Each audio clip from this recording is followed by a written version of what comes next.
Ce podcast vous est proposé par Chacomdiff, chargé de communication et diffusion de vos spectacles vivants.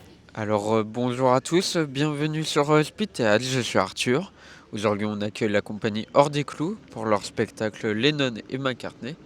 Ce spectacle se joue au théâtre Atypique à 18h du 7 au 29 juillet sauf les mercredis. Bonjour, Bonjour Arthur, merci de me recevoir.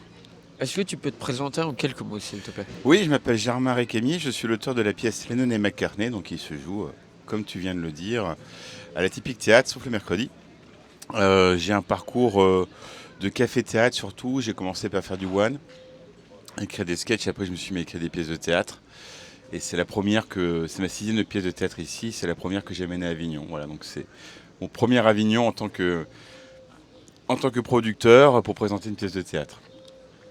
Et je viens de Paris, accessoirement. Est-ce que tu peux présenter la pièce en quelques mots s'il te plaît? Ouais, et bien sûr. Alors c'est une pièce qui raconte en fait les retrouvailles imaginaires entre Paul et John, peu de temps avant la mort de John. Paul McCartney et John Lennon, hein, les deux compositeurs des Beatles. Et Paul veut lui proposer de retravailler ensemble. Et c'est le point de départ de la pièce qui du coup, un prétexte à discuter des Beatles, ce qui a fait le succès du groupe, ce qui a fait l'amitié et le fonctionnement du duo Lennon et McCartney, ce qui a pu faire leur brouille aussi. Donc ça raconte les Beatles. C'est une pièce de théâtre, hein, je précise, avant tout. Donc c'est l'histoire d'une amitié solide, de retrouvailles, de brouilles enfouies, et puis finalement d'une belle histoire de complicité. Mais on peut entendre beaucoup de morceaux des Beatles et quelques morceaux joués en live. Pourquoi ce choix de faire une pièce de théâtre dédiée à John Lennon et Paul McCartney? Parce que bien sûr je suis un fan depuis mon adolescence, donc depuis plus de 30 ans. C'est un ami qui m'avait fait découvrir les Beatles au lycée. En fait, encore avant ça, j'avais un vieux vinyle de ma mère, Abbey Road, qui est un des meilleurs albums des Beatles, que je jouais dans le salon étant petit. Voilà, et puis au fil du temps, je me suis renseigné beaucoup sur les Beatles. Comme je suis un fan d'histoire, je suis un fan compulsif J'ai toujours sur Wikipédia, c'est mon site préféré, j'y vais tout le temps. Et puis les Beatles, je me suis intéressé à leur histoire. Il y avait un livre à la bibliothèque à côté de chez moi qui racontait les Beatles jour par jour. Et j'allais le feuilleter.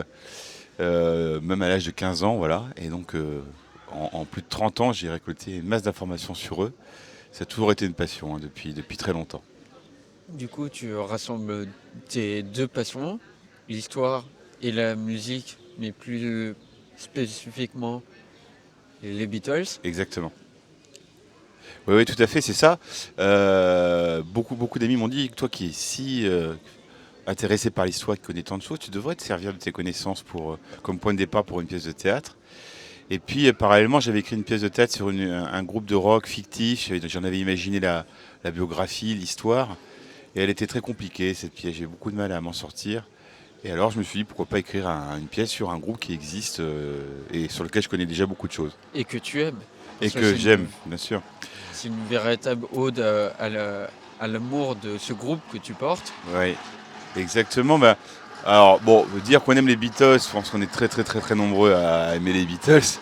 Je pense c'est le seul groupe où la moindre personne sur Terre aime au moins une ou deux chansons. Voilà. On peut ne pas être fan, mais voilà, ils font l'unanimité sur l'ensemble de leur œuvre. Voilà. Donc c'est vrai que c'est l'occasion pour moi de leur dédier cette pièce. Étonnamment, personne ne l'avait fait avant moi, donc j'ai saisi l'occasion. Et qu'est-ce qui t'a convaincu de le proposer à Avignon? C'était une grande réflexion, tempête sous un crâne. Faire Avignon, rester sur Paris, c'est un peu deux objectifs différents. On est un peu sur la durée, sur Paris. Je parle de Paris parce que c'est ma ville d'origine, hein. Et puis Avignon, on prend plus de risques et plus vite, parce que c'est sur un mois. Ça coûte plus cher, on va le dire, hein. Et l'enjeu, c'est de faire venir les pros. Alors, qu'est-ce qui m'a convaincu? La metteuse en scène Camille Broquet a fait Avignon plusieurs années d'affilée, m'en a parlé. J'avais aussi cette année plusieurs amis qui venaient. Et puis je me suis dit, allez, tentons l'expérience, vivons l'expérience. Toi qui aimes bien le théâtre. Voilà, c'est ce qui m'a décidé. Et quels sont les 3 mots que tu qualifierais Avignon pour toi? Chaleur, effervescence, bonne humeur. T'en as oublié un? Les moustiques? Les moustiques. Ouais. Alors moi, je me fais dévorer au mollet. Voilà, tout le monde croit que j'ai une sorte de maladie au mollet parce que je me gratte comme un espèce de dégénéré là. Mais je sais pas pourquoi ils adorent mes mollets et mes chevilles. Ouais, je sais pas pourquoi. Voilà. Mais il y en a beaucoup, ils sont terribles. Et Avignon était un rêve Hmm. ou un tremplin dans ta Ouais. vie? Oh, c'est plus un tremplin. Plus un tremplin qu'un rêve. Parce que j'en connais pour que ce soit un rêve, il faudrait que ce soit vraiment quelque chose d'idyllique, une température de 20 degrés en moyenne, que ma pièce soit la seule dans le festival, que je sois en concurrence avec personne.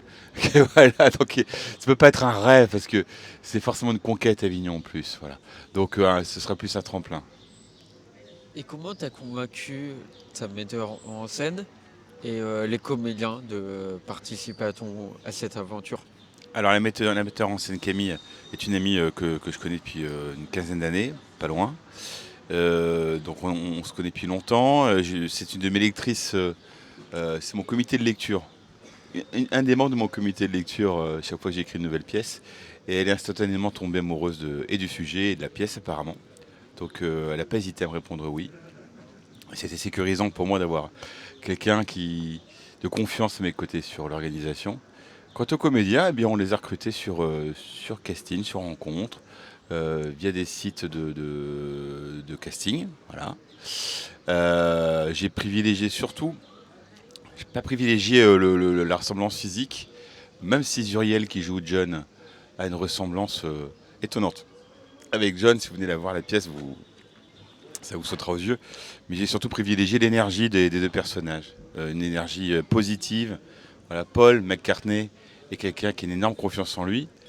Et quant à Zuriel, quant à John Lennon, c'est quelqu'un qui, au contraire, est quelqu'un qui manque de confiance en lui. Voilà, tout aussi génial l'un et l'autre. Mais je voulais ces deux énergies différentes que j'ai trouvées chez eux. Et as-tu eu la chance de voir un des deux en concert? Non, non, non, non. Alors c'est surtout Régis hein, qui va jouer de la musique. Et je sais qu'il fait des concerts, mais j'ai pas encore eu l'occasion. Non, d'ailleurs, c'est vrai, le Gredin de nous prévenir. Il devait jouer en mai, là. Et c'est vrai que j'ai pas eu de nouvelles. Mais je pense que je le reverrai un jour. Donc j'aurai l'occasion de le voir en concert. Et quels sont, pour conclure, quels sont les trois mots pour définir ce spectacle? Les trois mots pour dire. Alors, musique, humour, théâtre. Et c'est un spectacle tout public? Tout le monde peut venir, même les enfants? Oui, c'est un spectacle tout public. Pas exactement tout public. Je dirais à partir de 10 ans, les enfants peuvent commencer à s'amuser. Parce que bon, on est comme sur du théâtre où on parle d'une amitié entre deux quadragénaires. Et puis voilà, il faut saisir les références. Mais à partir de 10 ans, moi j'ai des neveux qui ont cet âge-là et qui ont apprécié beaucoup la pièce. Voilà. Et pas forcément être fan des Beatles. Non, même pas forcément les connaître d'ailleurs. Hein. Mais ouais, même si vous êtes fan des Stones, venez, hein, vous aimerez un peu plus les Beatles si ça se trouve. On parle un peu des Stones. Mais non, mais ce qui est bien, c'est qu'en fait, quand on parade à Avignon, parce que ça, c'est Avignon, c'est les parades dans les rues. Chacun trouve ses couleurs, son ton, son thème. Et, nous, on met de la musique des Beatles, on voit que les gens accrochent tout de suite, ils sont là avec le sourire, on danse. C'est un sujet qui est très facile à tracter. Voilà. Oui, parce que les Beatles, c'est intemporel. C'est comme, je veux dire, c'est au XVIIIe siècle avec Mozart. C'est intemporel. C'est intemporel, exactement. Ouais, ça traverse les siècles. Et tu cites Mozart, on est sur des styles très éloignés quand même. Hein. Mais c'est vrai qu'il y a des compositeurs, enfin, des phénomènes musicaux comme les Beatles, il y en a un par siècle. Donc si on vulgarise un peu, on a Beethoven au 19e, on a Mozart au 18e, on a Bach aussi au 18e. Bon, début. Voilà. Bon, enfin, c'est vraiment des phénomènes qui arrivent très très très peu souvent, qui transcendent les générations comme ça, qui font un peu l'unanimité. Voilà, ils méritaient qu'on leur dédie une pièce de théâtre. Et si devais garder une chanson des Beatles, ce serait laquelle? C'est impossible, Arthur, impossible d'en garder une.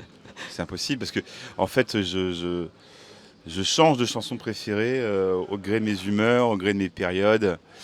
Euh, mais j'aimerais bien que les gens écoutent un peu plus des chansons moins connues. Donc j'ai en cité Je vais en citer deux, parce qu'elles sont moins connues que les autres, elles sont toutes aussi géniales.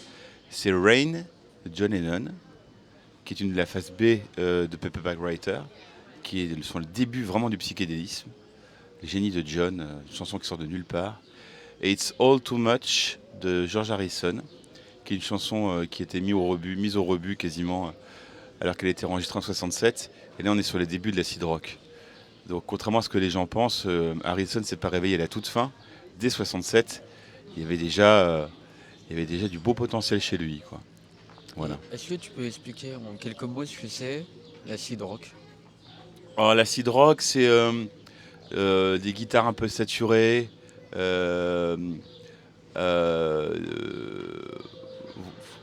C'est dur à dire, l'acid rock. Paul McCartney aussi a. Écoutez les débuts de l'acid rock avec Ram, justement, pas Ram, mais